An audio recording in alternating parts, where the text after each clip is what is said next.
Les différents niveaux en escalade, c'est les voies qui sont graduées de 1 à 9, 1 le plus facile, 9 le plus dur, et la plupart des gens grimpent des niveaux 4 à 6. Pour moi, il y a deux niveaux. Un niveau technique et un niveau de sécurité. Le niveau technique permet au grimpeur de franchir des voies adaptées à son niveau. Le niveau de sécurité lui permet de grimper des voies en ne mettant pas en danger sa vie et celle de ses coéquipiers. Les deux niveaux doivent progresser simultanément. Si un grimpeur progresse trop vite au niveau technique, il s'écarte de son niveau de sécurité et là, il risque d'avoir des problèmes. Et j'aime pas les problèmes.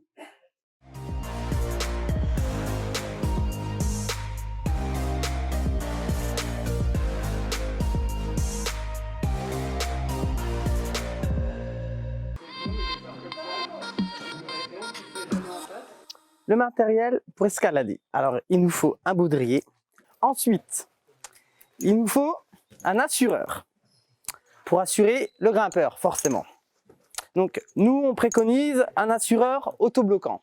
Ensuite, pour ceux qui pratiquent par la suite l'escalade sur de la roche, en pleine nature ou sur des relais, tout ça, on préconise une vache. C'est ça. C'est pour se sécuriser aussi sur le relais.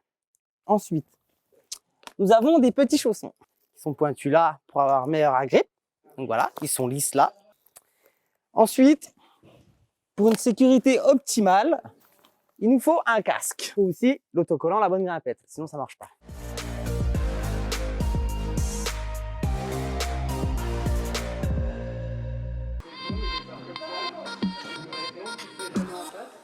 Alors les sorties, on les fait à partir du moment où les gens sont suffisamment formés et autonomes.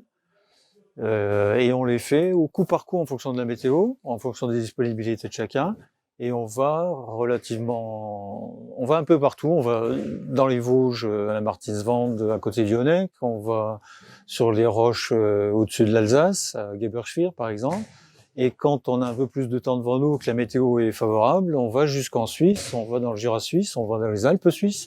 On va faire des grandes voies et c'est là où on prend toute la mesure de la sortie en extérieur parce que c'est un vrai bonheur, quoi. De se retrouver en pleine montagne, c'est fantastique.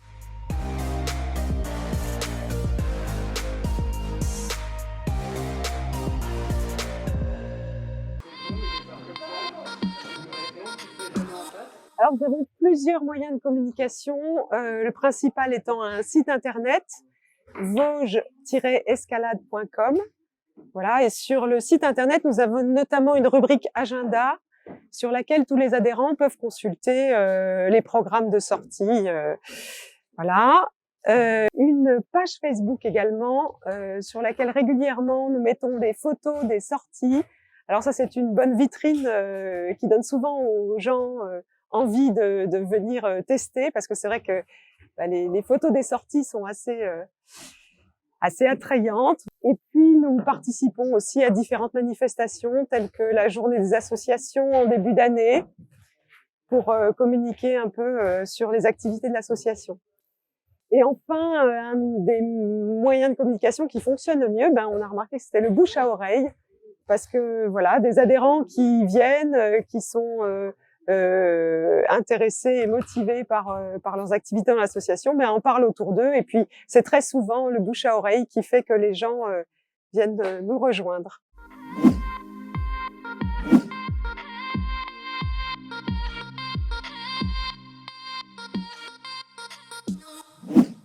Je m'appelle Sophie. Ça fait 3 ans que je fais partie de l'association. Je suis aujourd'hui trésorière de l'association. C'est moi qui m'occupe de gérer les finances de l'asso. Et puis, je suis présente chaque semaine ici. On a plaisir aussi à former les nouveaux qui viennent chaque année. L'escalade, j'y suis donc arrivée par hasard parce que déjà j'ai le vertige, donc c'est me frotter à la hauteur, c'est pas forcément quelque chose qui me vient naturellement. Avec une copine, on voulait essayer l'escalade. Au début, on en a fait un petit peu en association dans cette salle. On a appris les bases parce qu'on connaissait rien du tout. Et puis, petit à petit, ça nous a vraiment plu. Ça a un côté très addictif. On a commencé à faire des sorties extérieures, à grimper en falaise, à faire de la montagne, à faire des choses de plus en plus difficiles. Aujourd'hui, on grimpe beaucoup. Moi, l'escalade a pris une place importante dans ma vie et ça fait vraiment partie de mon équilibre. Et j'ai découvert en faisant ça que, en fait, j'adorais l'adrénaline et tout ce qu'on trouve comme sensation de quand on est sur une falaise, c'est quelque chose que je ne connaissais pas et que je trouve absolument fantastique. On se frotte à ses propres peurs, à ses angoisses. Ça permet d'apprendre à se contrôler, à gérer sa respiration, sa concentration et à essayer d'aller plus loin que ce dont on pense être capable.